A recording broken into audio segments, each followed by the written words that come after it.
When I refused to pay my sister's gambling debt, my parents smiled and said, "You'll learn." That same night they locked my daughter outside. Then I documented everything, called my lawyer and filed a report. By the end of the month they regretted everything. My sister owed $14,000 to people you don't want to owe $14,000 to. And somehow, I was the one who was supposed to fix it. That's where this whole nightmare started. Not with some dramatic movie moment, not with screaming or crying. It started with a phone call on a Tuesday afternoon while I was making mac and cheese for my 5-year-old daughter Lily. My mom called and said real casual, like she was asking me to pick up milk, "Bryn, sweetie, your sister needs $14,000 by Friday or she's in real trouble." And I just stood there stirring that pot of noodles thinking, did I hear that right? Let me back up. My name is Bryn. I'm 31. I'm a registered nurse and I work the night shift at Mercy General in Columbus, Ohio. 12-hour shifts, 7 p.m. to 7 a.m., 3 to 4 nights a week. It's brutal, but I love what I do and more importantly it pays the bills. I'm a single mom. Lily's dad, Travis, took off when she was 8 months old. Just gone. Packed a bag one morning while I was sleeping after a shift and left a note on the kitchen counter that said, "I'm not built for this." Real poetic, right? So yeah, it's been me and Lily against the world for 4 years now and honestly, we're doing just fine. Or at least we were. So here's the family situation you need to understand. My parents, my dad Glenn and my mom Patrice, they've always had favorites. And their favorite has always been my older sister Tanya. Tanya is 34, never held a job longer than 5 months, has been in and out of trouble since high school. And somewhere in the last 2 years, she picked up a gambling habit that went from a little fun at the casino to borrowing money from dangerous people. But in my parents' eyes, Tanya is just going through a rough patch. She's been going through a rough patch for 15 years, but okay. Me. I graduated nursing school with honors. I work hard. I've never asked my parents for a single dollar since I turned 18. But I'm the one who gets the lectures. I'm the one who gets told I'm too independent and think I'm better than everyone. You ever deal with that? Where no matter how much you do right, it's never enough because somebody else in the family does everything wrong and they get all the grace. Yeah, that's my life. So back to the phone call. My mom tells me Tanya needs $14,000. I actually laughed. I didn't mean to, it just came out. I said, "Mom, I don't have $14,000 just lying around. I have a mortgage. I have a daughter to feed. I have student loans." And there was this pause. This long, ugly pause. And then my mom said, and I'll never forget this, "Well, Bryn, family comes first. You always have an excuse." An excuse. Working full-time and raising a child alone is an excuse. I told her no. I said it clearly. I can't do it, and honestly, Mom, I wouldn't even if I could because it's not my debt, and bailing Tanya out again isn't helping her. And my mom hung up on me. Just click. Gone. Now here's the thing you need to know. Every night I work, my parents watch Lily. That's been the arrangement for over a year. I drop Lily off at their house around 6:15, I go to work and I pick her up in the morning. It saves me a fortune on overnight childcare and Lily loves her grandma and grandpa. She calls my dad Papa Glenn, and it melts his heart. Or so I thought. 2 days after I said no to the money, I'm getting ready for my shift. Wednesday night. I drop Lily off like normal. She's got her little backpack with her pajamas, her stuffed bunny Mr. Carrots. Yes, that's his name, she named him, and her coloring books. I kiss her goodbye, I wave to my mom through the screen door and I head to work. My shift starts normal. Busy because Wednesday nights are always chaotic. Around 11:30 I get a text from my dad. It says, "We need to talk about the Tanya situation. Your mother is very upset." I texted back, "Dad, I already told Mom. I can't help with that. I'm at work." His response, "You'll learn, Bryn. Family is everything and one day you'll need us and we won't be there." That text made my stomach drop, but I told myself he was just frustrated. Parents say stuff like that when they're emotional, right? I put my phone away and went back to my patients. What I didn't know, what I couldn't possibly have known, was what they were doing at that exact moment. And when I found out, honestly, do you think you'd be able to stay calm? Because I wasn't. Not even close. At around 1 in the morning my phone rang. It was my neighbor, Dolores. Dolores is 72 years old, sweetest woman on the planet, lives 3 houses down from my parents. She was up because her cat was sick and she'd been watching him all night. She looked out her window and saw something that made her grab her phone immediately. Lily was sitting on my parents' front porch. Alone. In her pajamas. At 1 in the morning. In October. It was 46 degrees outside. Dolores said she ran over there, well, moved as fast as a 72-year-old woman can move, and found Lily sitting on the porch steps, hugging Mr. Carrots, crying. The front door was locked. Dolores banged on the door for 5 minutes before my dad opened it. You know what he said? He said, she's fine. We put her out there to teach Bryn a lesson. To teach me a lesson. They put my 5-year-old daughter outside in the cold in the middle of the night, to teach me a lesson because I wouldn't pay my sister's gambling debt. When Dolores called me, I couldn't breathe. My hands were shaking so hard I could barely hold the phone. She told me Lily was in her house now, wrapped in a blanket, drinking warm milk. Dolores said, "Honey, you come get this baby whenever you can. She's safe with me." I went straight to my charge nurse, Rita, and I told her what happened. Rita, God bless that woman, she looked me in the eye and said, "Go. Right now. I'll cover your patients. Go get your daughter." I drove to Dolores's house, doing about 20 miles over the speed limit the whole way. When I walked in, Lily ran to me and wrapped her little arms around my neck and said, "Mama, Papa Glenn said I had to go outside because you were being bad." Being bad. They told my child that I was being bad. I held her so tight. I didn't cry in front of her because I didn't want to scare her. But inside, I was breaking apart and burning with rage at the same time. I thanked Dolores about 100 times, drove Lily home, put her in my bed, and lay there staring at the ceiling until the sun came up. I didn't call my parents. I didn't text them. I did nothing that night except hold my daughter and make a decision. A very specific decision. And I want to know what you think. What would you have done? Because the choice I made in that moment changed everything. The next morning I called one person. Just one. My cousin Margot. Margot is a paralegal. She's smart, she's fierce, and she's the one person in my extended family who's always had my back. When I told her what happened, she didn't even hesitate. She said, "Bryn, listen to me. You need to document everything. Every text, every conversation, every detail. And you need a lawyer." I said, "I'm a nurse, Margot. I can't afford a lawyer." She said, "My firm does family and custody cases. I'll get you a consultation for free. But Bryn, listen to me, what they did is child endangerment. This isn't a family argument anymore. Child endangerment." Hearing those words made it real. This wasn't just my parents being petty or spiteful. This was a crime. They put a 5-year-old outside alone in the cold in the dark on purpose. Because I wouldn't hand over money I didn't have for a problem I didn't create. I started documenting. I screenshotted every text message. I wrote down the timeline. Dolores agreed to give a written statement. And I called my parents' house that afternoon. My mom answered. Cheerful. Like nothing happened. "Hey sweetheart. How was your shift?" I said, "Mom, did you put Lily outside last night?" And she said, "I kid you not. Oh, she was only out there for a little while. Your father thought it would help you understand what it feels like to have someone you love left out in the cold. Like how you left Tanya out in the cold. Are you hearing this?" They turned my daughter into a metaphor. A metaphor. A 5-year-old child was a prop in their lesson about loyalty. I wanted to scream. But Margot had told me to stay calm on the phone. Record if I could. Don't yell. Don't threaten. Just get them talking. So I said very calmly, "How long was she outside?" My mom said, "I don't know, maybe an hour?" She was fine, Bryn, stop being dramatic. An hour. My daughter was outside alone in 46-degree weather in the dark for an hour. And I'm the one being dramatic. I said, "Okay, Mom. I have to go." And I hung up. Then I sat in my kitchen and I cried. Not because I was sad. Because I was furious. And because something in me shifted permanently in that moment. The part of me that made excuses for them, that told myself they meant well, that convinced myself they loved me even when they showed me the opposite. That part died right there at my kitchen table. And what happened next? Let me just say this. They had no idea what was coming. They thought this was over. They thought I'd cool down, bring Lily back next Wednesday, and everything would go back to normal. They were very, very wrong. And what I did, it was just the beginning. But I'll get to that soon because what happened with Tanya the very next day made everything 10 times worse. So after I hung up with my mom, I thought I'd have at least a day to breathe. Nope.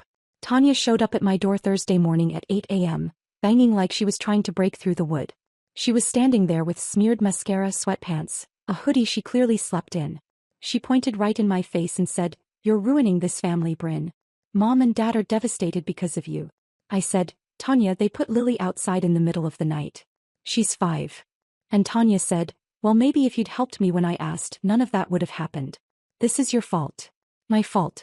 She owed $14,000 because she couldn't stop feeding slot machines, and my daughter on a freezing porch at 1 a.m. was my fault. Can you imagine your own sister saying that to your face? Your own blood telling you your child's suffering is on you because you wouldn't clean up their mess? I told her to leave. He didn't. He kept going. "You think you're so much better than everyone, Bryn. With your little nursing degree and your little house and your perfect little life." I said, "Tanya, you need to leave. Now." She called me a word I won't repeat. Then she peeled out of my driveway so fast she almost hit my mailbox. Lily was watching from the hallway. She looked up at me with those big brown eyes and said, "Mama, why is Aunt Tanya mad at us?" At us. Like she thought she did something wrong too. That shattered me. Okay, so here's where things start moving fast. That same Thursday I had the consultation Margot set up. The attorney's name was Denise Whitfield. She handled family cases and Margot had briefed her before I even walked in. Denise read through the texts, read Dolores' statement and said, "This is textbook child endangerment under Ohio law. A minor under 10, left unsupervised outside in dangerous conditions, deliberately. You have a case." I said, "I just want to protect my daughter. I don't want to send my parents to jail." Denise said, "I understand. But what they did wasn't careless, it was intentional. They admitted it. You need to at least file a police report so there's a record. If they ever try to claim custody or visitation down the road, you need this documented." That word, custody, hit me like a truck. I hadn't thought about that. But she was right. So that afternoon I went to the police station with my texts, Dolores' written statement and my timeline. The officer, Deputy Marshal, read through everything and said, "Ma'am, based on what you're describing, this will be referred to Children's Services as well." My heart started racing. I said, "Are they going to investigate me?" He said, "No. They'll investigate the incident and the people responsible. You did the right thing." I walked out feeling like I'd detonated a bomb under my own family. But what was the alternative? Pretend it didn't happen? Let them think they could use my daughter as a bargaining chip? Oh, not a chance. That night I had a shift. And for the first time in over a year I had nobody to watch Lily. Parents, obviously out. Margot lived 40 minutes away. Travis hadn't been in the picture for 4 years. So I brought Lily to the hospital. I'm not kidding. I packed her backpack with pajamas, snacks, coloring books, Mr. Carrots, and a blanket. Rita cleared it with the night supervisor. They set Lily up in the break room on the couch. The other nurses, Maria, Jeanette, and Deshawn, took turns checking on her, reading her stories, sneaking her graham crackers. Lily thought it was the greatest adventure of her life. She said the next morning, "Mama, I want to live at the hospital." I laughed, but inside I was barely holding it together. No mother should have to bring her 5-year-old to an overnight shift. I should have had family I could count on. Instead, my family was the reason I was in this mess. Did my parents call to check on Lily that night? Take a guess. Nothing. Not one text. Their granddaughter they supposedly adored, and they didn't even ask where she was sleeping. That told me everything I needed to know. Friday morning. I drove home and found my dad's truck in my driveway. He was just sitting there, engine off, waiting. I told Lily to stay in the car. I walked to his window. He said, "We need to talk about this like adults, Bryn." I said, "Hey, talk." He said, "Your mother and I think you overreacted. We love Lily. She was just on the porch for a few minutes. It wasn't that cold." A few minutes. My mom said an hour. Now Dad's saying a few minutes. Funny how the story changes, right? I said, "Dad, Dolores found Lily crying at 1 in the morning. Door locked. 46 degrees. Pajamas." He said, "Dolores is a nosy old woman who needs to mind her business." Are you serious? The 72-year-old woman who rescued my daughter while they were inside doing nothing. She's the problem? I said, "Dad, I filed a police report yesterday." His face went white. Actually lost color. "You did what?" He started yelling. I was ungrateful. I was tearing the family apart. They'd watched Lily for free for over a year. He said, "We didn't charge you a dime. We watched that child out of love. And you go to the police." I said, "You locked a 5-year-old outside in the cold to punish me for not paying Tanya's debt. That's not love, Dad." He drove away. His hands were shaking on the wheel. Over the next few days things escalated. Children's Services sent an investigator to my parents' house on Monday. A woman named Karen Trujillo. My mom called me screaming, literally screaming, saying a social worker showed up and the neighbors saw and now the whole street would think they were monsters. I said, "Mom, that's standard procedure when a police report involves a child." She said, "This is all because of that $14,000, isn't it? You'd rather ruin your family than help your sister." The delusion. The absolute delusion. I endangered my child by saying no to someone else's debt? What planet are they on? Then Tanya posted on social media, publicly, some long paragraph about how some people in your family will stab you in the back, and how she was going through the hardest time of her life. She didn't name me, but everyone knew. People started messaging me. Old friends, distant relatives. My Aunt Carol from Michigan called and said, "Bryn, what is going on? Your mother told me you're trying to get your father arrested." I told Aunt Carol everything. Her response, "Oh, sweetheart. That's unforgivable. Is Lily okay?" Aunt Carol became another ally. And slowly, the people who actually cared about the truth started finding it. The story my parents were telling was falling apart. Because they didn't count on Dolores. They didn't count on the text messages. They didn't count on my mom admitting Lily was outside for maybe an hour. They didn't count on any of it because they genuinely believed I would never stand up to them. And for most of my life they'd have been right.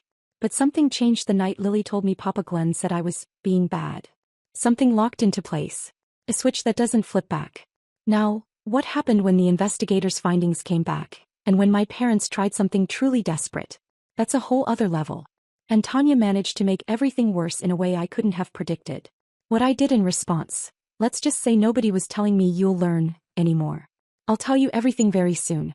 So remember Karen Trujillo, the investigator? Her findings came back that Wednesday. Margot called me on my break and said, "Bryn, it's not good. For them." The report confirmed everything. Dolores's statement. The texts where my mom admitted Lily was outside for maybe an hour. My dad's "you'll learn" message.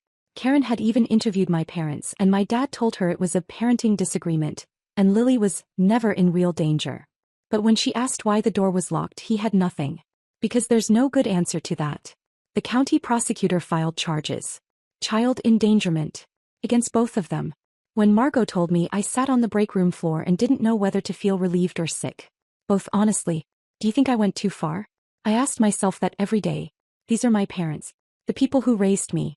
But then I'd look at Lily and remember her on that porch hugging Mr. Carrots in the dark. And I knew I did what I had to. Now here's where Tanya blew everything up. Those people she owed. He never paid them. And instead of handling her own mess, she went to my parents and said if they could get me to drop the report, she'd work something out with the money. Like my daughter's safety was a bargaining chip. My dad called me. His voice was different, quieter. He said, "Bryn, if you drop the charges, we'll apologize. Formally. But your sister is in real danger and we need this to go away." Their priority was still Tanya. So, even facing criminal charges. Even after everything. I said, "Dad, I can't drop criminal charges. The prosecutor decides that." He said, "Well, tell them you exaggerated. Tell them Dolores got confused. She's old, nobody would question it." He wanted me to lie. To throw Dolores, the woman who saved his granddaughter, under the bus. For what? So Tanya could keep gambling and they could keep pretending? I said, "I'm not doing that." And hung up. That weekend Tanya got arrested. Not for the debt, for writing bad checks from an empty account trying to cover what she owed. My parents bailed her out. $4,000. Money they apparently had the whole time. Let that sink in. They had money for Tanya's bail but expected me to pay her gambling debt. Make it make sense. After that my mom called crying.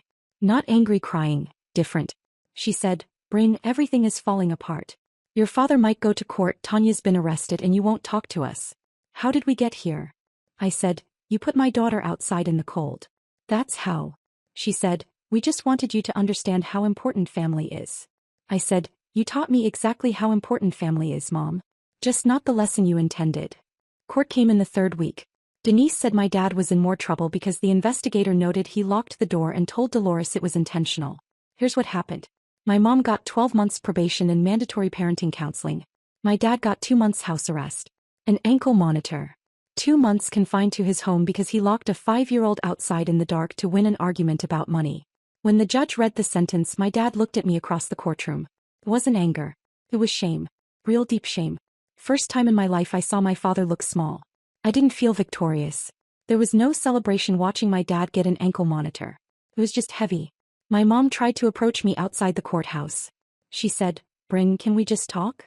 I said, "Not right now." She said, "When?" I said, "I don't know." And I meant it.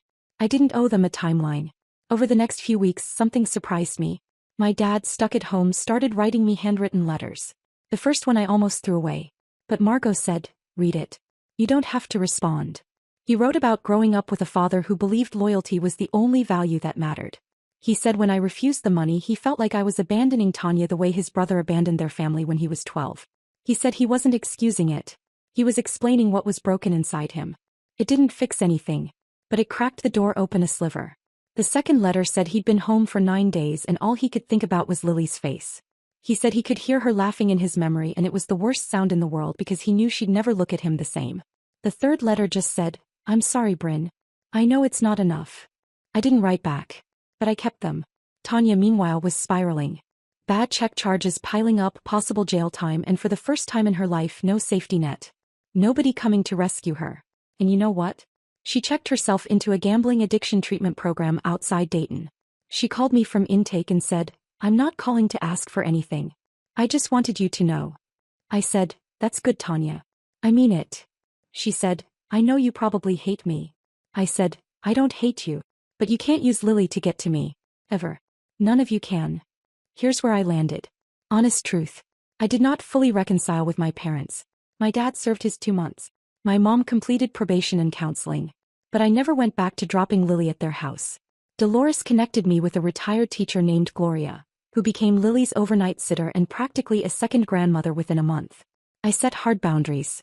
If my parents wanted to see Lily, it would be at my house, supervised on my terms. My dad accepted without argument. My mom pushed back at first but eventually agreed. The first visit, about 3 months later, my dad walked in and Lily hid behind my legs. She didn't run to him. Didn't say, "Papa Glenn." Just peeked out like she wasn't sure if he was safe. My dad sat on the living room floor. Didn't push. Didn't reach for her.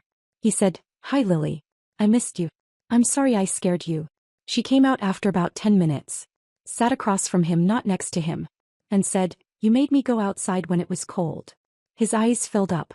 He said, "I did. And it was the worst thing I've ever done." They colored together for 20 minutes. Then my parents left. My mom hugged me at the door and whispered, "Thank you for letting us come." Things aren't perfect. Tanya finished her program, got a job at a grocery store. Sounds small, but for her it's enormous. She's paying off debts slowly. We text sometimes. Nothing deep yet. My parents visit every couple weeks. Supervised. Lily's warming up to them on her own schedule. Some visits she's chatty. Some she stays glued to me. I let her lead. Me. Still working nights. Still making mac and cheese. Still raising my girl. But I'm different. I don't apologize for boundaries. I don't feel guilty for protecting my child. And I don't believe family loyalty means accepting whatever people do to you because you share blood. Family matters. I believe that. But family isn't a free pass. And nobody gets to use your child to punish you and call it love. That's my story. All of it. If you made it this far, thank you. Seriously. It means more than you know to feel like someone out there heard me. If you enjoyed this story, hit that like button. If you didn't like something or you think I handled it wrong or you would have done it differently, tell me in the comments. I want to hear every opinion, even the ones I might disagree with. And if you're going through something like this, if your family is hurting you and calling it love, just know you're not crazy. You're not ungrateful. You deserve better. And it's okay to go get it. Thank you for watching.